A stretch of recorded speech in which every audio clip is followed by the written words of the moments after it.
Hello guys, तो स्वागत है एक न्यू वीडियो में। तो गाइस, WWE के हर मैच में क्राउड का अच्छा रिएक्शन नहीं आता। कभी कभी कुछ मैचेस इतने बेजान होते हैं कि या तो लोग शांत बैठे रहते हैं या फिर अपने इंटरटेनमेंट का दूसरा तरीका खोज लेते हैं। अब ऐसा हर बार मैच में शामिल रेसलर को गलती से नहीं होता, क्योंकि कभी कभी WWE जिन मैचेस की बुकिंग करती है उसमें बहुत सारी कमियां होती है और फैंस उस मैच को देखना ही नहीं चाहते। इसके अलावा ये भी जरूरी है कि जिस मैच में लोग चीयर ना करे वो हर मैच खराब ही होता है। कभी कभी फैंस एक लंबे शो के बाद बहुत थक जाते हैं और उस थकान की वजह से सामने चल रहे मैच में दिलचस्पी नहीं ले पाते। तो गाइज, आज की इस वीडियो में 5 WWE के ऐसे मैचेस के बारे में बात करेंगे जिसे देखकर फैंस बहुत बोर हो गए। तो गाइज, विदाउट वेस्टिंग टाइम चलो वीडियो स्टार्ट करते हैं। Number 1, Randy Orton versus John Cena, royal rumble 2014। Guys, 2014 के रंबल तक ऑर्टन और जॉन सीना के मैचेस बहुत पुराने हो चुके थे। फैंस पहले भी ये मैच बहुत बार देख चुके थे और वो एक और बार ये मैच नहीं देखना चाहते थे। इस मैच की बेल बजने के साथ ही वहाँ मौजूद फैंस ने डैनियल ब्रायन और Y2J के लिए चैंट करना शुरू कर दिया और इससे ऑर्टन और सीना दोनों ही हैरान हो गए, क्योंकि उनको लगा था कि उनका मैच को बहुत पसंद आएगा। लगभग 10 मिनट तक या तो फैंस मैच में दिलचस्पी नहीं दिखा रहे थे या फिर उन रेसलर का नाम ले रहे थे जो वहाँ मौजूद ही नहीं थे। इसके बाद सीना और ऑर्टन ने कुछ नया करने की कोशिश करी और वो एक दूसरे के फिनिशिंग मूव इस्तेमाल करने लगे। हालांकि इससे क्राउड का ध्यान उनकी तरफ चला गया, लेकिन ये साफ समझ आ रहा था कि सीना और ऑर्टन क्राउड का ध्यान अपनी तरफ करने के लिए ये सब कर रहे थे। इस मैच में लोगों ने सबसे ज्यादा दिलचस्पी तब दिखाई जब व्हाइट फैमिली रिंग में आई, जिसके बाद एक RKO के साथ ऑर्टन ने जीत हासिल कर ली। चलो बात करते हैं number 2, the Undertaker versus triple H, king of the ring 2002।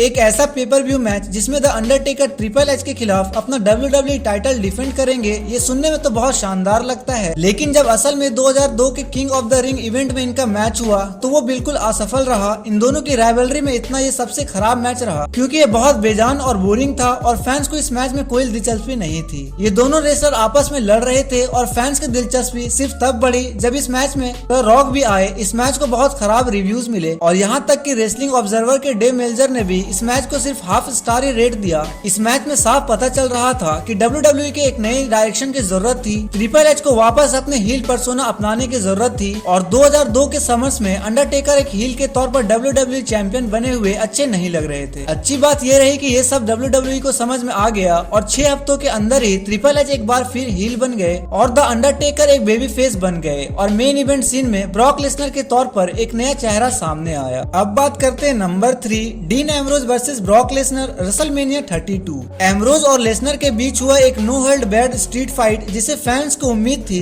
कि ये एटीट्यूड एरा के समय जैसा ही मैच होगा, इसमें एग्रेशन होगा और थोड़ा बहुत खून खराबा। ये एक बड़ा रेसलमेनिया मैच था और शायद उस कार्ड का सबसे रोमांचक मैच भी। डीन एम्ब्रोज के मुताबिक उनके पास उस मैच के लिए कुछ शानदार आइडियाज थे जो फैंस को बेशक बहुत पसंद आते। गाइज, अब बात करते हैं number 3, Seth Rollins versus Baron Corbin, Stomping Ground 2019। 2019 में WWE का प्रोडक्ट आम लोगों को पसंद नहीं आ रहा था और स्टॉम्पिंग ग्राउंड पेपर व्यू इस बात का एक और सबूत था कि WWE ये समझ नहीं पा रही थी कि उसके फैंस को क्या चाहिए। स्टॉम्पिंग ग्राउंड शो के देखने लगभग 4000 लोग आए थे, जिसका मतलब था कि आधा एरेना खाली पड़ा हुआ था और ये इस बात का सबूत था कि ज्यादातर फैंस एक पेपर व्यू इवेंट के लिए पैसे देने के लिए तब तक तैयार नहीं थे जब तक WWE कुछ चीज बदल नहीं देता। इस शो के मेन इवेंट में सेथ रॉलिंस बैरन कॉर्बिन के खिलाफ एक मैच में अपना यूनिवर्सल टाइटल डिफेंड कर रहे थे और इस मैच की शर्त ये थी कि ये एक नो DQ मैच था जिसमें लेजी इवेंट्स एक गेस्ट रेफरी के तौर पर आई थी। ये 2019 का सबसे खराब मैच में से एक था और लोगों का रिएक्शन एक रॉ के मेन इवेंट लायक बिल्कुल भी नहीं था। WWE के फैंस को कॉर्बिन को इस तरह मेन इवेंट में देखने में कोई दिलचस्पी नहीं थी और उन्हें पूरा भरोसा था